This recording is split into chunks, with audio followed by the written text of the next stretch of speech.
E depois do empate contra o Bragantino, bastidores pegando fogo do Atlético, saída de Eduardo Cudê, novo treinador. A partir de agora, o Cláudio Rezende traz todos os detalhes para você aqui no Rádio Esportes da Itatiaia. Bom dia, Claudão. Bom dia a você, Romano, aos nossos comentaristas, quem se liga aqui no Rádio Esportes da Itatiaia.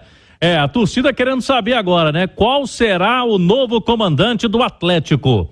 E a gente, desde ontem, buscando informações com pessoas da cúpula atleticana, a turma se reuniu, tem aí o início, né, de conversa, de ideia, quem pode vir, quem tem chance de vir, qual que é o perfil. Por enquanto, não há um consenso na cúpula do Atlético, ali nos 4 R's, mais o presidente Sérgio Coelho, de qual será o treinador, né? O camisa 1, o número 1 da lista do Atlético. São alguns nomes que apareceram aí, alguns nomes que um gosta, o outro vai dar aquela opinião. Por enquanto, a ideia é a seguinte: no Brasil, as opções são muito poucas. No Brasil, a gente tem aí escassez de treinador e nenhum que está no mercado livre tem aí o consenso de todo mundo. Quem está empregado dificilmente vai deixar, né, o seu clube. E aí eu cito, por exemplo, o Dorival Júnior, que estava na mira do Atlético, se o Cudê tivesse deixado o clube naquela entrevista lá depois do jogo contra o Libertad, mas o Dorival foi para o São Paulo e hoje dificilmente vai deixar o tricolor paulista. O Vojvoda é um técnico que também agrada, mas já várias vezes já negou outras propostas para se manter no Fortaleza. Então há uma dificuldade. Partindo para o mercado internacional, técnicos portugueses têm uma boa aceitação na cúpula do Atlético. E aí, os nomes que a gente foi buscar. Carlos Carvalhal, ele saiu do Celta, mas tem uma possibilidade de dirigir clube da Premier League. Então, é um treinador até que já esteve na mira do Galo lá atrás, né? Antes de chegar o turco. O Carvalhal hoje praticamente descartado. O Bruno Lage, hoje o nosso colega Nicola, né? O Jorge Nicola, que tem a coluna na Itatiaia, diz que o nome dele está descartado. Na apuração dele. Eu fui em algumas fontes que me disseram o seguinte: é um nome que agrada sim, tem que olhar algumas situações. Então, é um nome que estaria na lista, mas há uma dificuldade aí, lógico, de um treinador português no meio do ano, que não trabalhou no futebol brasileiro. Fui em nome de Jorge Jesus. O Jorge Jesus, ele saiu ontem do Fenerbahçe da Turquia, conquistando o título por lá. Se falou que ele iria para a Arábia, mas para a Arábia, a seleção da Arábia não deu negócio pelo que a gente pôde apurar. Ele, lógico, está esperando a seleção brasileira. O sonho da carreira do Jorge Jesus seria dirigir a seleção brasileira, que está sem técnico. Agora, o Atlético tem um sonho, e já é antigo esse sonho, de ter o Jorge Jesus. Ele é muito ligado ali ao Ricardo Guimarães, que é um dos 4 R's, inclusive já assistiu o jogo do Galo antes de dirigir o Flamengo. É um sonho difícil de ser realizado, Romano. Agora, que pelo menos vão tentar olhar com o Jorge Jesus se teria possibilidade, pelo que me foi passado, é a ideia. Mas é melhor a gente ter calma, cautela, porque enquanto não tem um nome de consenso, né, Romano? Como tem muitas mentes pensantes, tem que esperar, porque senão muito nome vai aparecer e o torcedor cada hora vai ver um nome e de concreto mesmo, por enquanto não tem nada, Romano. Precisa primeiro ter um discurso único, né? Pensamento único na busca desse treinador. Eu tô falando besteira, hein, Alexandre? Bom dia. Bom dia, Romano, Cláudio, Léo, quem acompanha a gente. Claro, né? Precisa ter um discurso único. E eu acho que o mais importante do que o discurso único é alguém em quem o Atlético confie que possa fazer um trabalho a longo prazo. Porque no Cudê não existia essa confiança. Se existisse, não teria a multa. Uma multa tão alta que agora virou até motivo de discussão, né? Porque o atleta dizendo que ele pediu demissão, parece que ele vai se apresentar, né? Vai voltar para Belo Horizonte, então... E quando se coloca uma multa tão alta, um treinador que ainda é emergente, né? O Cudê não é um treinador que a gente possa dizer que está na prateleira de cima do futebol sul-americano. É justamente porque se conhecia o que ele fez no Internacional e não se confiava na sequência dele no Atlético, o que não acontece. Então eu acho que o ponto fundamental para se ter o trabalho de um treinador é confiar que ele vai poder entregar um trabalho a longo prazo. O que o Cudê não fez, o que o turco não conseguiu fazer também, aí por outra questão, né, embora os números não sejam tão distantes, né, de aproveitamento e de posições. O Turco caiu nas oitavas da Copa do Brasil e o Turco estava no G4 também do Brasileiro quando caiu. Então não existe muita diferença de entrega de números de Turco ou de Kudê. Eu só acho que essa é uma decisão muito importante e é uma pena que no meio de temporada o Atlético tenha que trocar de treinador novamente, uma decisão que talvez o mais certo não fosse a multa, era ter sido tomada lá quando publicamente, né, ele desrespeitou jogadores, instituição, torcida e só ficou por causa da multa. Ô Léo, agora é assustador, o Cláudio estava falando aí sobre nomes, é assustador a gente não ter um nome no futebol brasileiro hoje. Os que tem sempre um porém, um senão. A gente não tem. Talvez o único é o Tite, que não quer trabalhar no futebol brasileiro. Que, aliás, já disse que tem uma dívida com o Atlético, gostaria de treinar o Atlético, mas que tanto que o Corinthians, que tem identificação grande, ele não quis ir.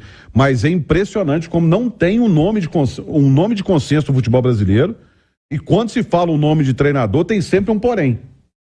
É verdade, Romano. Bom dia a todos. Se o Tite, e eu realmente me recordo dessa declaração do Tite, né? Se ele acha que tem uma dívida com o Atlético, agora é uma boa hora para ele pagar, né? Mas não tendo o Tite assim tão fácil e realmente ele tem como intuito ir para a Europa, Romano, eu acho que o Atlético precisa, em primeiro lugar, antes de escolher o treinador, aprender com os próprios erros. Porque essa saída do Kudê, demissão, não demissão, pedido de demissão, desligamento, vamos acompanhar porque juridicamente isso aí vai se estender, esse esquema da multa, esse problema da multa, mas a gente tem que começar no erro da direção do Atlético. O Atlético, quando contratou o Eduardo Kudê, o Atlético sabia exatamente quem ele estava contratando. Será? O Rodrigo Caetano trabalhou com o Eduardo Kudê no Internacional e os problemas foram os mesmos. A situação foi a mesma. De ontem para hoje, eu estava acompanhando o nosso amigo, o Baldasso, né? Que é um grande representante da torcida do Internacional. E o Baldasso falando lá, gente, eu não sei como que o Rodrigo Caetano contratou o Kudê depois do que o Kudê fez no Internacional. Agora, ele estava pistola. E isso também me deixa muito invocado com o Kudê de reclamar do elenco do Atlético. Cara, o elenco do Atlético é brilhante? Não. O elenco está reduzido? Está. Mas olha o futebol brasileiro. Olha o restante do futebol brasileiro. Então, o Kudê podia estar infeliz, ele podia ter problema. Se a diretoria prometeu e não cumpriu algum jogador com ele, faz parte do processo.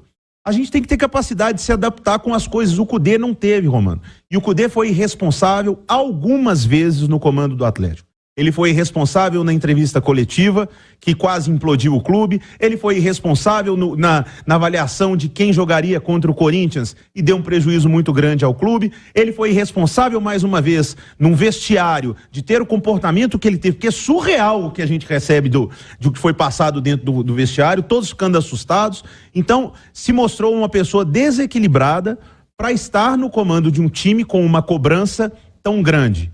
Agora, a direção do Atlético tem parcela nisso sim. Sabe por quê? Quando a gente critica um jogador e fala assim, fulano não joga nada. Ah, mas a culpa não é dele, a culpa é de quem contratou. A culpa é de quem põe pra jogar. Então, a direção do Atlético tem responsabilidade sim.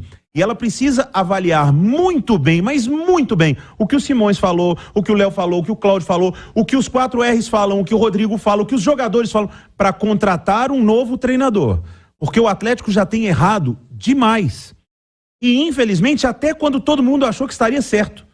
Porque todo mundo achava que o Kudê seria um bom nome. Não. Porque aqui agora também não pode ficar de profeta do acontecido. Eu falei que a derrota não foi. Quando o Kudê chegou no Atlético, todo mundo achou que poderia dar certo, sim. Quando o Cuca voltou para o Atlético, todo mundo achou que poderia melhorar. Não. Então, ou seja, assim como as nossas análises, o Atlético precisa avaliar muito bem qual treinador ele vai trazer.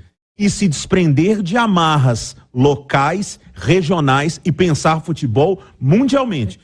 Luiz Castro, Pepa, Abel Ferreira, uma série de treinadores portugueses, estou falando só de Portugal não, de treinador estrangeiro fazendo sucesso no Brasil. Ah, Simões levantava aqui fora do ar e eu concordo. Léo, dificuldade do cara chegar no meio e tá sem tempo, como o Pepa teve um tempo para conhecer os caras do Cruzeiro. Mas entre apostar num Bruno Lage, no Carvalhal, nesse cara até no Jorge Jesus, do que ficar nessa rodinha do meio aqui, eu prefiro que tragam gente mais competente de fora. Não, só uma coisa, eu acho até que o Kudê não deu errado dentro de campo, né? teve a história desastrosa da Copa do Brasil, o Atlético não poderia ser eliminado pelo Corinthians como foi, mas conseguiu corrigir rota, o time... Embora a saída dele é mais coisa extra-campo, né? Embora nas últimas partidas o Atlético tenha sofrido uma queda de rendimento, né? Do jogo do Corinthians pra cá, jogou contra o Cruzeiro, não jogou bem, né? O resultado do clássico, não existe injustiça em clássico e mata-mata, mas de toda forma, o Cruzeiro teve quase 3 finalizações a mais com o Atlético, né? 3 vezes mais, foi 17-6, né? Um sufoco no final. Contra o Aliança não jogou bem, contra o Bragantino, foi, mas bem mais ou menos. Então, o rendimento caiu, pode ser até uma questão física, tá? Agora, eu acho que o Cudê tem uma coisa muito grave para treinador, ele não sabe perder. Todas as vezes que o Cudê sofreu derrotas importantes, as entrevistas coletivas dele foram ruins, ele tomou atitudes, né? Eu acho que tem muito destempero dele por causa dos torcedores, porque ele fica parado encarando os caras, então ele já deve ter chegado no vestiário com aquilo ali na cabeça, e aí um empate no jogo que todo mundo achava que ia vencer. Ele tomou gol de um cara que ele liberou. Ele tomou gol de um cara que ele liberou. Ele falou que o elenco é curto, mas ele liberou o Sacha, ele não usava não. Ele não usava. Então, tem toda uma questão envolvendo essa passagem do Cudê, que eu acho que o mais grave é o seguinte: o Atlético contratou um treinador em quem ele não confiava. Tanto que a multa era exagerada pro tamanho do Cudê. Não vai falar que foi enganado, não, porque sabia quem era o Cudê. Não, exatamente, só para fechar. E aí é mais um ponto que a direção do Atlético não pode errar de novo. Um contrato desse, de 30 milhões, com uma multa dessa, para nenhum treinador, cara. Pode ser pro Tite, para nenhum treinador. Então, é importante que neste momento em que o Atlético enfrenta uma crise, um problema para resolver, todos saibam a sua parcela de responsabilidade para que o Atlético não cometa mais um erro.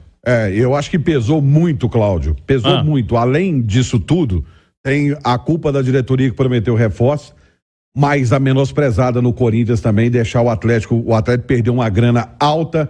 Acho que isso pesou demais também.